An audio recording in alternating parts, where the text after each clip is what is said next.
ہمارے جو بڑے شاندار قسم کے دوست ہیں نا، شاندار، جن کا ادب سے نام لیتے ہیں، وہ عرب کے بادشاہ ہیں۔ ہم تو عرب خالی کہتے بھی نہیں، عرب شریف کہتے ہیں۔ انہوں نے پتہ کیا کیا ہے؟ انہوں نے اس طرح کیا ہے کہ جو کشمیریوں کا قاتل تھا نا، اس کے گلے میں میڈل ڈال دیا ہے۔ یہی کام وہ کرتے رہتے۔ انہوں نے پہلے انہیں بلا کے مندر بھی بنوائے تھے، ہمیں کوئی شکوہ نہیں، ان کی زمین ہے، اللہ تعالیٰ توفیق عطا کرنے والا ہے، پر خیال یہ تھا کہ چلو کشمیریوں کے زخموں پر نمک نہ چھڑکتے، 2 مہینے انتظار کر لیتے، کچھ حالات سنور جاتے، کچھ تھوڑا انتظار۔ ہیں ہمارے دوست، ہمارے وزیر اعظم صاحب جب جاتے ہیں تو وہ پھولوں کا ہار ڈالتے ہیں ہمارے دوست، لیکن انہیں وہ حدیث یاد نہیں کہ نبی پاک علیہ السلام نے فرمایا جب میرے مومن کو تکلیف ہوتی ہے تو مجھے بھی گنبد خضرا میں تکلیف ہوتی ہے۔ انہیں نہ کشمیریوں کا خون یاد نہیں آیا، انہیں برہان وانی کی کٹی ہوئی لاش یاد نہیں آئی، انہیں 30,000 بیوہ عورتیں 30,000 بیوہ عورتیں یاد نہیں آئی، 30,000 بیوہ عورتیں جن کے ساگ اجڑ گئے، اور انہیں 1.25 لاکھ یتیم بچہ یاد نہیں آیا جو یتیمی کی زندگی گزار رہا ہے، اور اس کے باوجود بہت بڑے ذمہ دار ہے وہ۔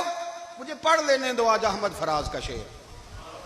وہ ہمارے مکتب کوئی ایسا نہیں کہ وہ مولوی تھا، وہ غیر جانبدار تھا، پر مجھے آج پڑھ لینے دو اس کا شعر، ایک کلیجے کا درد ہے، پڑھ لینے دو۔ اس نے کہا تھا کہ پڑھتا ہوں تو کہتی ہے یہ خالق کی کتاب ہے، مثل یہودی یہ سعودی بھی عذاب، اس قوم کے بارے میں کیا لکھوں فراز، کعبے کی کمائی سے جو پیتے ہیں شراب۔ میں خیال نہیں آیا تمہارا صرف دین یہ ہے کہ قبریں گرا دو، مزارات گرا دو، فقط یہ دین ہے؟ کوئی نبی پاک کے روزے کی طرف منہ کرے تو اسے مشرک کہو، یہ دین ہے؟ اس کا نام مذہب رکھا تم نے۔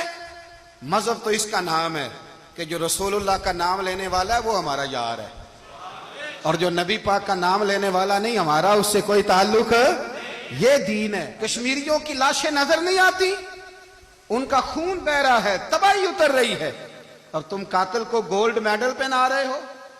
اور درس اور یاد رکھنا، جب مسلمانوں کی بچیاں روندی جاتی ہوں نا تو پھر اسلام امن کا درس نہیں دیتا، پھر اسلام جہاد کی بات کرتا ہے، پھر اسلام جہاد کی بات کرتا ہے، جہاد کی۔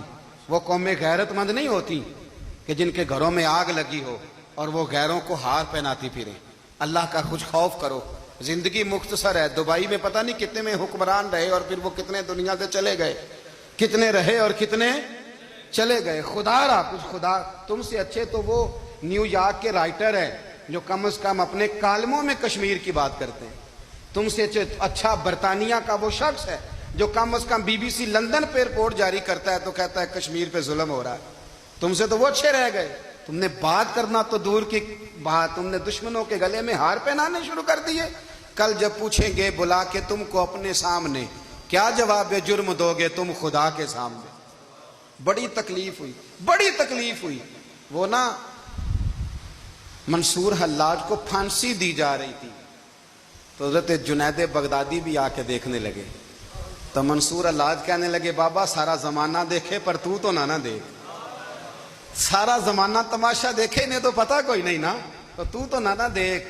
عرب شریف والو، ٹرمپ اسے انعام دیتا تو تکلیف کوئی نہیں تھی، ملکہ وکٹوریا اسے انعام دیتی تو تکلیف کوئی نہیں تھی، پر تم تو نہ ایسا کرتے، تم تو اپنے تھے، تم تو کلمہ گو تھے، تم تو یہ ظلم نہ کرتے، تم تو یہ حرکت نہ کرتے۔ میں کہتا ہوں ٹھہر ہی جاتے، جانا نہیں دنیا سے، اللہ کے حضور حاضر نہیں ہونا۔ جب رسول اللہ قبر میں آئیں گے تو کیا جواب دو گے؟ خدا را، حضور نے فرمایا تھا گناہ روک نہیں سکتے تو دل میں ہی برا جان لو۔ ذالک اضعف الایمان، یہ کمزور ایمان ہے، کم از کم اتنی حد تک تو آ جاؤ، دشمن سے گلے تو نہ ملو۔ خدا را سمجھیں، ہمارا پہلا تعارف یہ ہے کہ ہم رسول اللہ کے غلام ہیں۔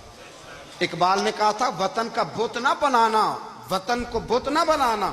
اقبال کہنے لگے ان تازہ خداؤں میں بڑا سب سے وطن ہے، جو پیرہن اس کا ہے وہ مذہب کا کفن ہے، اس لیے کہ بازو تیرا توحید کی قوت سے قوی ہے، اسلام تیرا دیس ہے، اسلام تیرا دیس ہے، کیونکہ تو مصطفی ہے، تو نبی پاک والا ہے، مصطفیٰ والا، اسلام تیرا دیس ہے، تو مصطفی ہے۔ امریکہ میں جو مسلمان رہتا ہے ہمارا بھائی ہے، اور پاکستان میں جو مرزائی رہتا ہے اس سے ہمارا کوئی تعلق نہیں ہے۔